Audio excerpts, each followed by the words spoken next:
Before I get into this story, make sure you hit that subscribe button because you won't want to miss the kind of chaos that unfolded when one overbearing HOA Karen decided that my trash can was somehow the greatest threat to our neighborhood's safety, and I promise you, the ending is something you never saw coming, because when she kept knocking over my trash can week after week thinking she was teaching me some kind of lesson, I finally installed one that she definitely didn't see coming, and the fallout turned into one of the pettiest yet most satisfying neighborhood revenge sagas you'll ever hear. So buckle up, because this isn't just a story about garbage, it's a story about how one woman's obsession with control spiraled so far out of hand that she ended up humiliated in front of the very HOA board she thought she controlled, and how my quiet little act of defiance not only restored peace to my curb but turned the entire neighborhood against her. Starting with the very first time I noticed my trash can mysteriously tipped over, its contents spilled across my driveway like a raccoon had hosted a midnight buffet,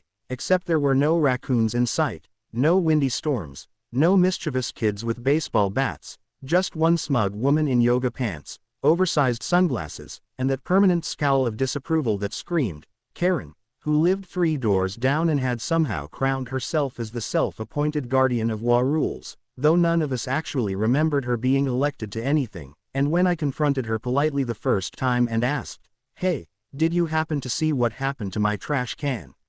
she gave me this sweet, syrupy fake smile and said, "Well, maybe if you followed the HOA guidelines and stored it behind your fence like you're supposed to, things like this wouldn't happen," before walking away like she had just delivered some kind of profound wisdom. Except the kicker was there was no rule about trash cans needing to be stored behind fences. And I knew it because I had read the HOA bylaws cover to cover after buying the house, but Karen operated on a different plane of reality, one where whatever she believed instantly became law. So the next week, same thing.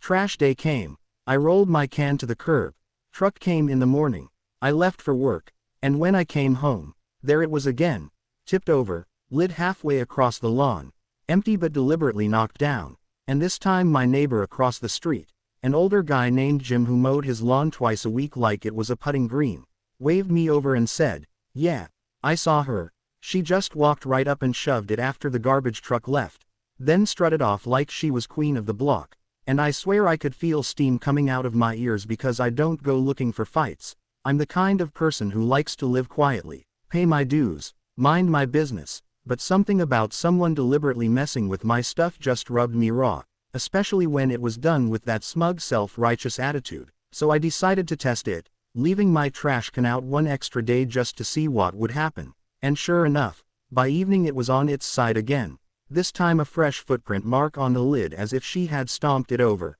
and when I checked my security cam footage later, there she was, clear as day, marching up in broad daylight, glancing around like a cartoon villain checking for witnesses, then giving my trash can a shove with her foot and walking away like she'd just performed a civic duty. And that's when I knew this wasn't just some passive-aggressive neighbor thing. This was personal for her, maybe because she didn't like me, maybe because she thought targeting me would scare others into obedience, but whatever the reason, I decided enough was enough. Except here's the tricky part. If I confronted her directly again, she'd just deny it or spin it into me being the aggressor. And if I went to the HOA, well, guess who sat on the board? Yep, Karen herself, and from what I'd heard, she basically ran it like her private fiefdom, so complaining would only make me a bigger target, which meant I had to get creative, and when I say creative, I mean the kind of creative that makes people rethink every petty move they've ever made, because at first, I tried small things, like weighing the can down with bricks in the bottom so it wouldn't tip easily. But she just pushed harder, once even knocking it so hard it scratched the paint on my car parked in the driveway, which was the moment I stopped thinking about defense and started plotting offense, and that's when the idea struck me. If she wanted to play trash games, then I'd give her a trash can she'd never forget.